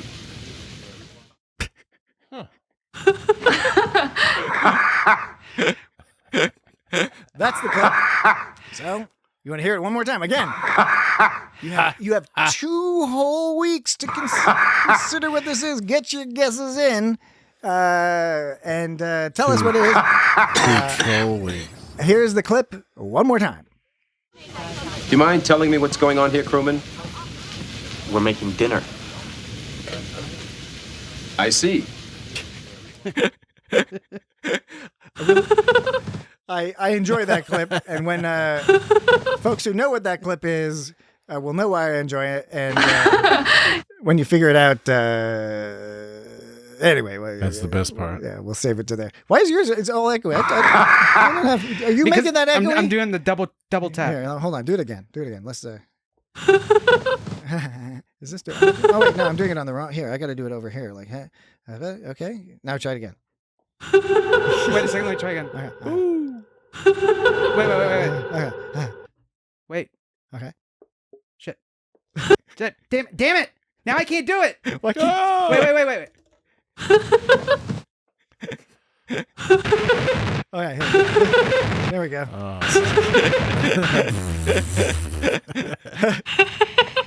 Hello, Corrine. Chlorine. All right. Chlorine. All right. Sorry, audience. I mean, what are we gonna do? It's summer. I didn't really do a great job. It's okay. We can't all be winners. So why? Can I tell people where to send the guesses in real quick first? Yeah. Feedback at itsgotstartrek.com. That's the email. Feedback at itsgotstartrek.com. You can send your guesses there. Or DMS, that's direct message is my understanding is what that stands for. DMS on social media at It's Got Star Trek. We're on most of them. Blue Sky, Mastodon, all that business. I wish I could believe that. All right. So we look forward to your guesses. Back to you, Dan, for whatever it was you were just about to say. I don't. Why doesn't Graves get consciousness in the ship computer, but he does with Data? Is it because of the positronic brain network thing? Sure. Why not? I think he made it so he didn't do that. How do they know though? How does Picard know? First of all, because they told us, Dan. Yeah, right. But first of all, I hope to God he doesn't have consciousness inside that computer. Because you know who else is in there is like fucking Moriarty. Yeah.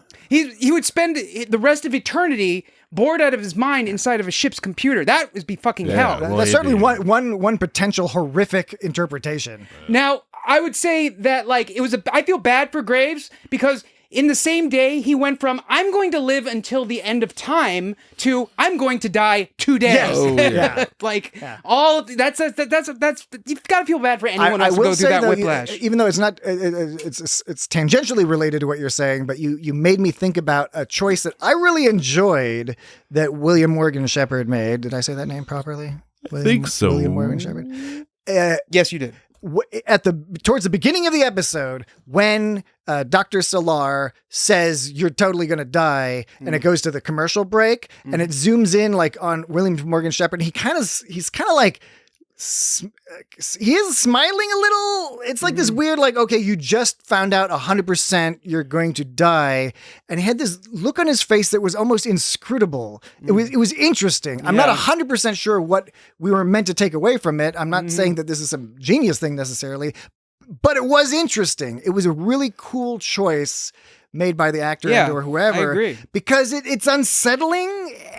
But I don't know. Because it almost seemed like it seemed like he accepted it. Yeah. He was bummed out, but he also he was trying to put off an air like it didn't bother him all at the same time. And of course, later we find out that he has this plan of copying himself into the computer. But I think he presumed that also, like what happens in the end, that he wouldn't truly be fully in the computer, would be more maybe his knowledge.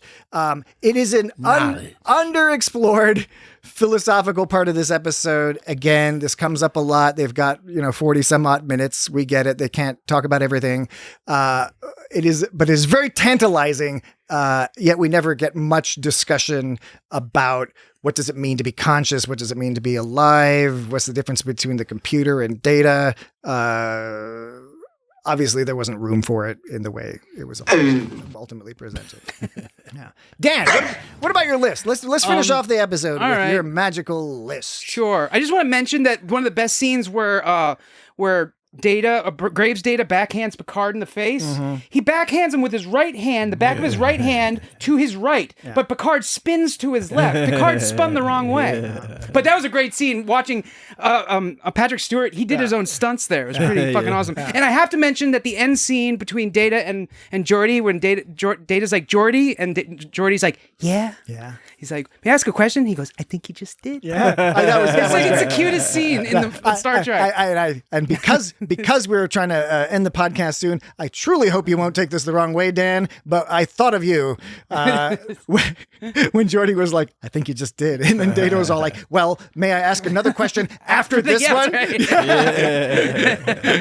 I was like, Dan wouldn't be having, Dan would know how to deal with this. Maybe it just hit close to home. I thought it was adorable. It made me feel happy. It's like they love each other. I mean, we love you and you're adorable. Data and Geordi love each other. Dan is rubbing himself in a cute way. Yeah, not cute. in a creepy, gross way. No, it's a cute way. Yeah, right now. Okay, well, let's see how much of this I can get through. So, Graves had to have known the irony of That's him. the title of the list. Graves had to have known. The irony of him getting furious with Corrine when Corrine said... the irony of him getting furious when Corrine said he had been ill-tempered. Because she's like, you've been really ill-tempered lately. And he's like, And of course, we don't know... He's got Darnay's. We haven't... Darnay's, that's the word. We did not know this character before, so we can't be a judge at this stage in the episode of whether or not Carine's concerns are valid or not, right? Which is interesting. There's nothing wrong. I'm not saying that's a mistake or anything, but it is true that if you've never seen this episode, even though he's acting like a dickhead, he's also being portrayed as a genius dickhead. So it's like... Is this different than his previous assholery? We don't know. We didn't know the gentleman before this episode. Graves had to have known that when he kissed Salar's hand, it was not charming. Yeah. Like it wasn't charming or gentlemanly in an old-fashioned kind of way. It felt invasive and predatorial. Yeah. It was gross. Yeah. Even in the time period this was filmed, there's some 80s stuff where it's like they knew it was weird, but they still But what I'm saying is other people could pull off the kissing hand and it being charming. Exactly, if they were charming people. Yeah, but like when he does it, because of who he is, it feels like kind of gross. And it makes it harder to sympathize with him. And we're not meant to sympathize with him too much, I guess. But because it's not like, oh, he's a funny old man, a horny old man. It's like he's got weird teeth and he cocks his head in a weird way. He's not even saying things that are all that funny. He's saying things that are just rather terrible. Yeah. Like, he had to have known that him saying women aren't people, they're women, wasn't as complimentary as he made it seem to think. You could make that charming if it starts out women aren't people, and that makes you think, oh no, he's an asshole, and then the punchline is the women are gods or something. Right, they're better than people. Even if it's still gross and misogynistic, there's the elevating version versus the I'm just gonna say they're women. Mm-hmm. Yeah. He had to have known that talking about a Klingon in the third person while they're within earshot that they act like a Romulan is highly insulting. I mean, if you know the difference, that was on purpose. Yeah, I mean, of course. Yeah, that's why I say he had to have known. You know, and it's like, did he know? He didn't know. He had to have known, but that doesn't mean he did know. But it means he probably could have known, but he might not have. He's misogynistic and racist. I mean, yeah, if you know the difference between a Klingon and a Romulan, you know that they don't want to hear that shit. Yeah. And besides, Klingons and Romulans are different. Like, Romulans are sneaky, and Klingons specifically think sneakiness is dishonorable. Unless you're early TOS where they had it be the reverse. And of course, they break these rules on. We're merely stating this so that our fans don't know. Every now and then you're like, these guys don't know nothing about Star Trek. We know a thing or two about Star Trek. We're pretty cool. We're pretty awesome. Yeah. I am fine. I have Could not be better. I have like a lower decks beer glass. Yeah. Chief O'Brien. I've got a calendar of Star Trek cats over here. So actually, I have a Star Trek tattoo. Maybe I should have. You've had that the longest. I got that when I was 18. It was my Star Trek tattoo. My first tattoo. Right. By the way, I showed that to my daughter. Had a band performance yesterday where they had a custom composed song that they got to play with the guy who composed it. Oh, that's good. It was really cool. And when he announced it, he said that the song was titled "Evasive Maneuvers." Whoa. And I leaned over to my wife and I was like, "Oh, this dude's into Star Trek." And then he was like, "I wrote this song because I love Star Trek, and every time they're in battle, they have to do evasive maneuvers. So I hope that that helps prime you to what this song is about." And by the way, I got to get a copy of this. It was an awesome bit of music. Right. So did it sound evasive and maneuvering? Yes, because what is great about this composer, because did he make the song bespoke for? Yes, they got us. The school got a grant, and they hired him to custom make this song. He's done other songs that my kids have played. He's become a popular entertainer. I think his name is Jose Vargas. The only music we ever got written was by other students. Oh, I've heard of that. I think I've heard of that. Jose Vargas has been developing a reputation for being a great composer, particularly for school levels, because the song sounds all super complicated and spacey, but the individual parts are not necessarily that complicated. It's how he layers them, and I like that. So, anyway, comment concluded. I mentioned that, but it's important I conclude this bit, Dan. That sounds very interesting. I'm glad you brought that up. Because I brought it up for a reason that I didn't mention. I went up to him after the concert, and I was like, that was great. I love Star Trek, too.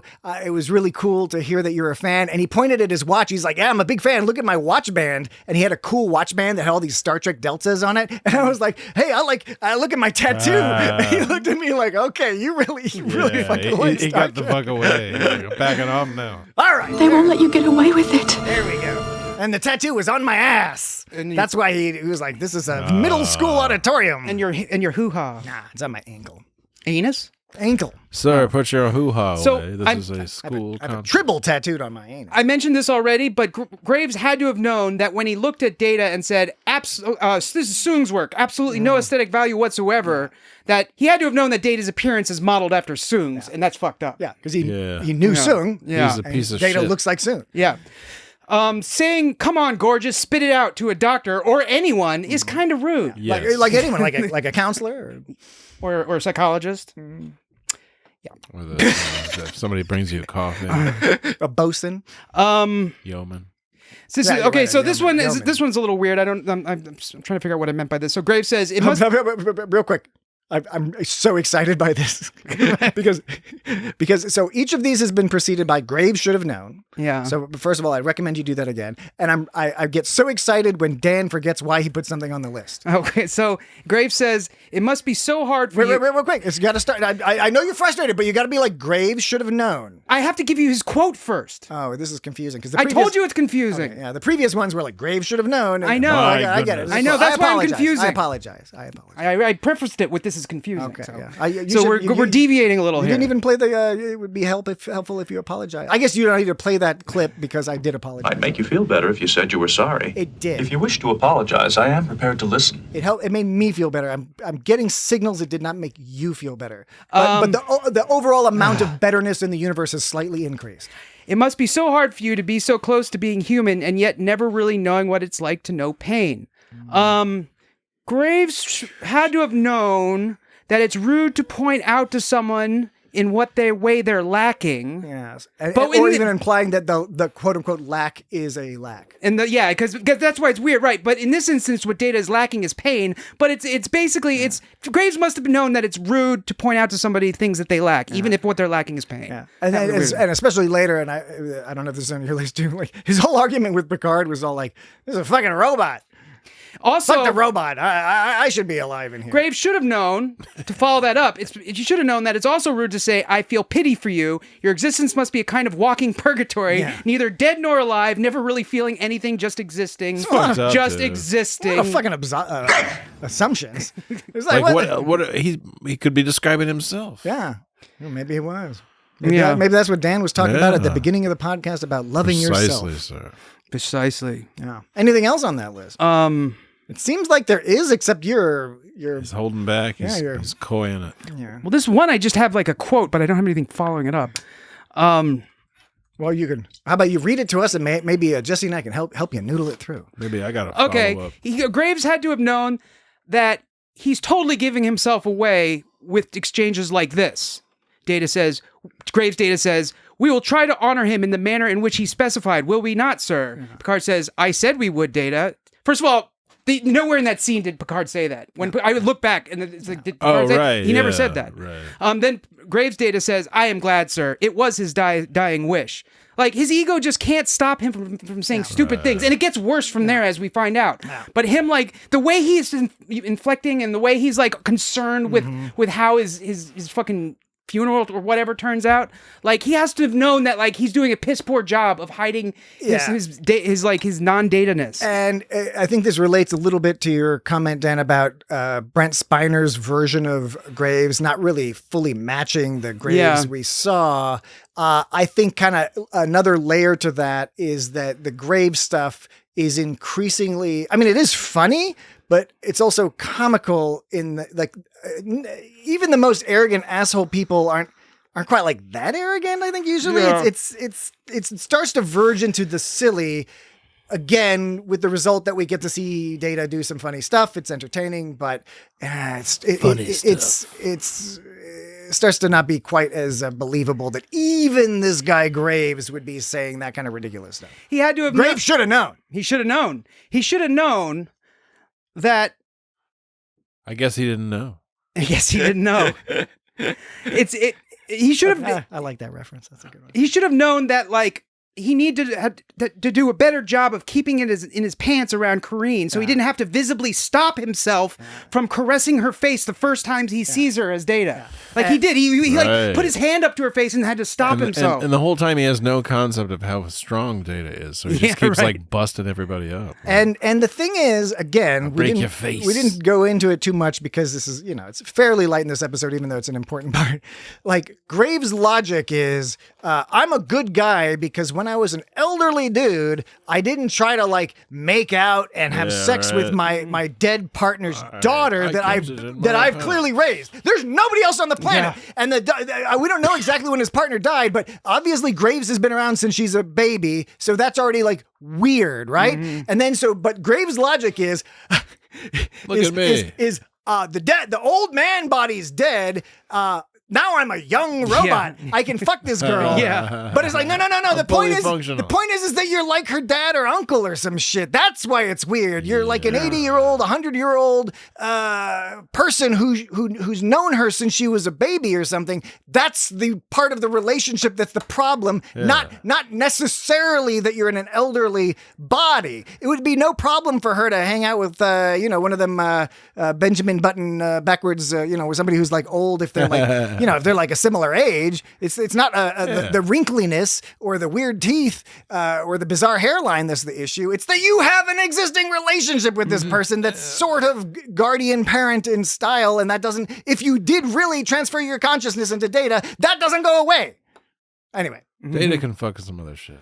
I mean, for such a smart guy, he really had a hard time reading Kareen when he was telling her how exciting it is that he gets to make an android body for her and live with her until the end of time. She was like, no. It like never occurs to him that she might not like it, like doing that. I know, after she, right? I mean, she makes it pretty obvious while he's talking to her. She's like, oh, what are you doing? He's like, no, you don't understand. It'll be great. We can live till the end of time. I mean, it's not news to any of us in this room. I don't want to live till the end of time. It just doesn't occur to him that she doesn't want to do that. We are all familiar with the fact that he's like, now that I'm in an android body, all problems are solved. Isn't this great? Often the smartest people are the stupidest people. Yeah. All right. I think that's the lesson of this episode. Yeah. He had to have known that how ridiculous his fucking eulogy or whatever he gave was. He went from sounding like as Ira Graves, he went from sounding like a crotchety, like pompous but believably smart old man to a total clown doofus when he was Graves' Data. Completely, yeah. And he had to have known what kind of an asshole he sounded when he started complimenting his own person in his own speech. Like, what loser has such a low self-esteem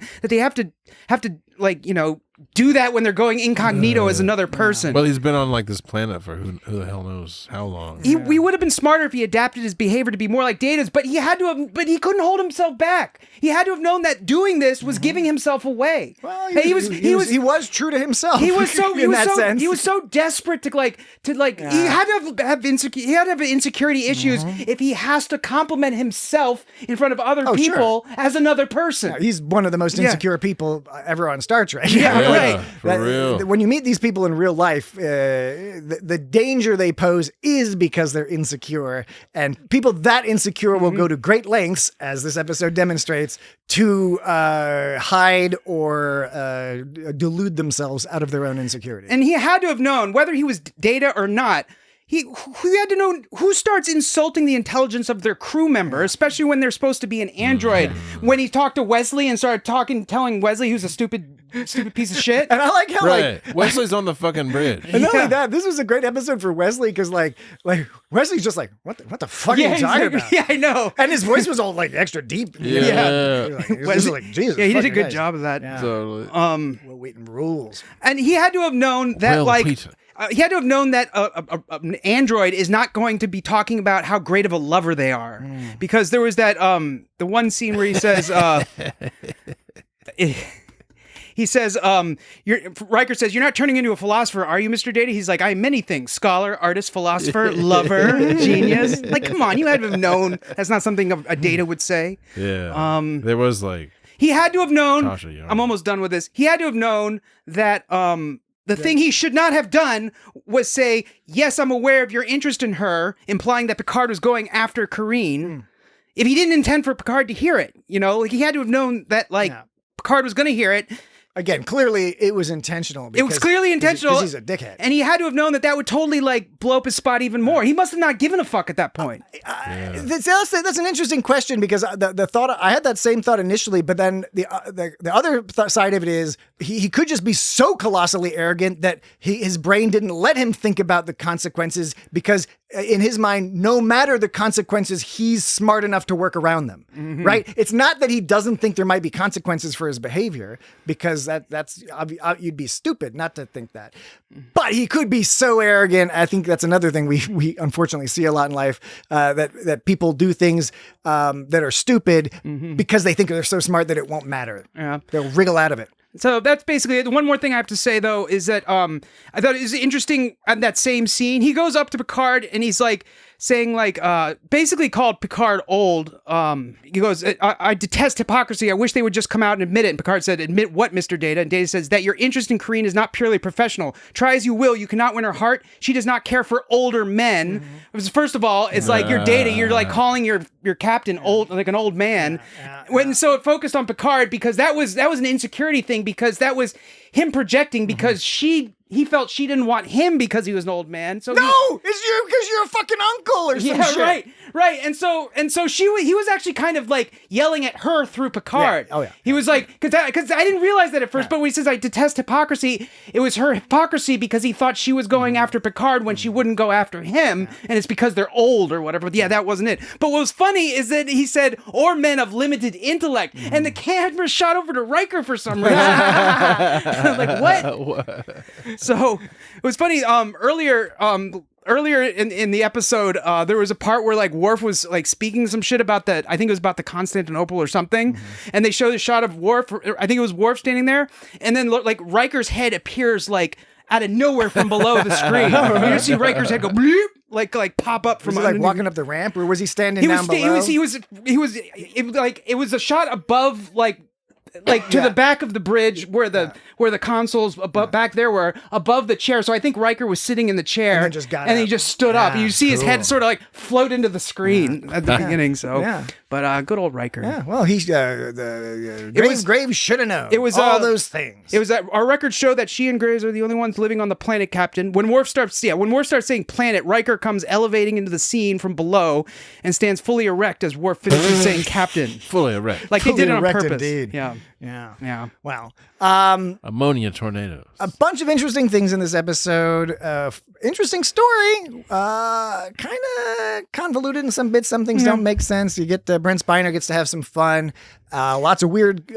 Not weird. Weird's not fair to say. Unusual camera angles, and they were trying to have some fun. Clearly, zhuzh things up. I thought it was awesome that Wesley was really into Graves' speech. Yeah, like he thought that was great when he was like, to know him is to love him. It's so stupid, but like Wesley was like, oh, that was amazing. Well, and I also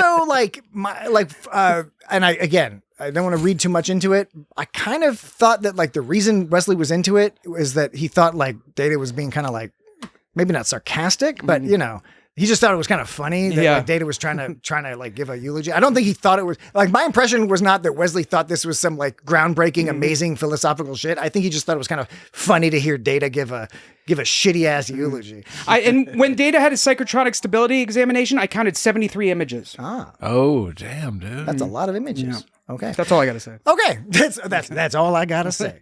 Well, fuck. Okay, well, it was worthwhile. Yeah, sure. Hopefully, the podcast was. It's always fun. Similarly worthwhile. It's always fun seeing Brent Spiner doing different things in Star Trek. And all the early stuff. Season 2 in particular is just a kind of it's a shortened season. It's got Pulaski. They're trying different things, sometimes successfully, sometimes not. Often within one episode, but lots of fun stuff along the way. Cool. So that was this episode. As we said, we'll be back with an official episode 2 weeks from now. We'll be discussing Star Trek Deep Space Nine's She's a transport ship used to ferry settlers. Fascination. That's the episode we'll be discussing. And next week we'll put something out. Jesse and I are thinking of doing something fun, so we'll see what we get out, but there'll be something for you. It'll blow your mind on the feed next week. Write in your thoughts, comments, etc., to feedback@itsgotstartrek.com, or go to www.itsgotstartrek.com and look around there. You can sort by the seasons, that sort of thing, or by series, I should say. You can sort by all sorts of social media at It's Got Star Trek. YouTube. itsgotstartrek.com/record if you want to record a voicemail. Patreon.com/It's Got Star Trek if you want to give us money. You get funny bits. We'll get some more content up there soon. There's lots of content up there already.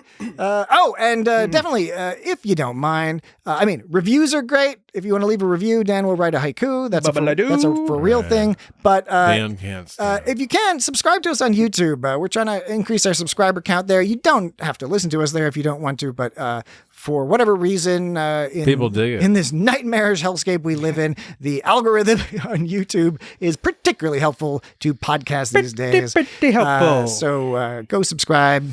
Leave some comments if you like. Subscribe. There's some fun stuff going on YouTube. But other than that, we'll be back at you very soon. We'll talk to you later. Goodbye.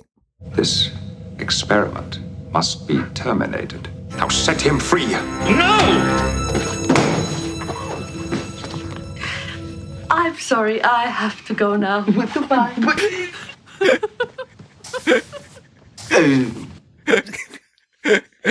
Not the best.